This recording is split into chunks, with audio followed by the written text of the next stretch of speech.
Well, we have Dr. Jeffrey Jacobs with us from Harvard Eye Associates. Nice to have you on.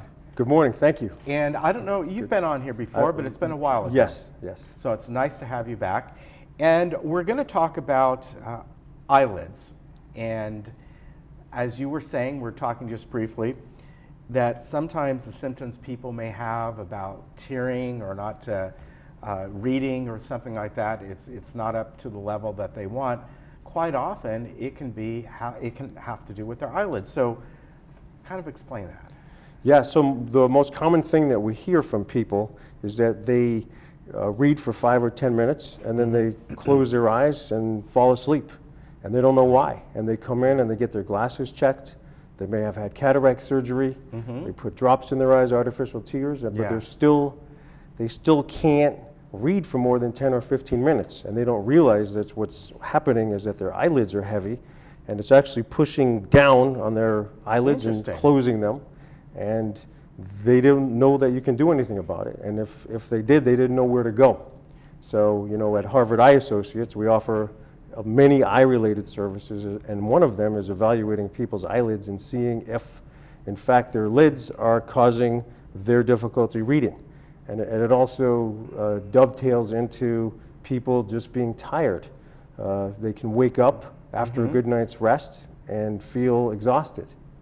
Interesting. Now, is it their eyelids actually feel heavy? Are we talking about eyelids that, due to age, they begin to droop of the muscles or something? Yes. Yeah, it could be the extra skin. Okay. It could be the muscles being heavy. And just when you wake up, all of that heaviness just gives you the feeling of not being awake and not being able to open your eyes. Wow. And because this comes on, the heaviness of the lids, it comes on over years and decades. So people don't notice it. It's not from one day to the next where they would notice it. It's over decades. So, you know, people just think that's the way it is. Yeah. There's really nothing you can do about it. But there is. So this is, it sounds like it's like any of us as we age. Our skin is not as firm and tight as it once was. And I guess some of the facial muscles aren't as strong as what they used to be. Is that kind of the underlying cause? Yeah. So what happens is with time, there's elastic little fibers in the skin. You know, kind of like when you have a pair of socks that's you've had for a while, and you wear them and you're pulling them up all the time. The skin has those same elastic fibers. Yeah. So after a while, they stretch out. So the ones in the forehead and in the eyelid, when they stretch out, they drop down and block the pupil. The pupil, when you look at an eye, it's the black part right in the center of the eye. The pupil is it's basically just a hole in the eye. It's a window. Light goes through there, and then it hits the retina inside the eye, and that's how people see. Yeah. So if the lid is heavy and pushing down and blocking any part of the black part of the eye, it's blocking people's vision. So that's why when people read, they read okay for the first 5 minutes, the first 10 minutes, and then suddenly they get tired because it falls down and they fall asleep or they just can't read anymore. So what can be done to correct the situation? Is it surgical, non-surgical? Yeah, in general, it's surgical. Okay. And the surgery, if you do it, it's outpatient, which means you go home afterwards. And there's no patches on your eye. Okay. It takes usually around an hour to do, and it's not done under general anesthesia. So you're breathing by yourself. There's no breathing tube in your mouth, in other words. Okay. So as far as the safety aspect of it, you know, it's a low risk surgery. Okay. So, and what's done exactly to do that? Well, everybody's different, but typically what we do is we remove the extra skin, which is kind of just like a weight that's pushing the eyelid down. And some people, particularly if they've worn contact lenses for years, what happens is when you wear a contact lens on your eye, every time you blink, your eyelid goes up and down, and you blink, you know, 15 times a minute or so, and times hours, times days, times years. And the contact lens that's sitting on the surface of your eye, it over the years, the muscle that opens your eye, it gets stretched out. Okay. So sometimes we need to basically tuck the muscle up a little bit. So when we tuck the muscle up, what you do is you take the lid from here and just to here.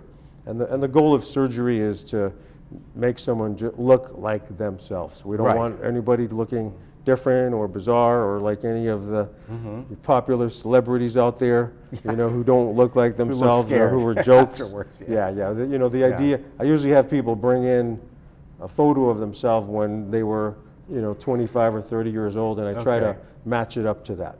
And what's the recovery time? The recovery time, well, there's, as soon as you're done with surgery, there's no patches. So as soon as you're done, you can open your eyes and see. You know, because people are concerned that they're going to be patched for, you know, a day or a week or something, and they can't see. That's not the case. You can see immediately. The recovery is in general a couple of weeks for the major swelling and bruising. Okay. So when people go home from the surgery, they put cold compresses on their eyes and ointment on the stitches. We give everybody, you know, instruction sheets with little cartoons, you know, that make it fun to understand. What about insurance? Is it covered?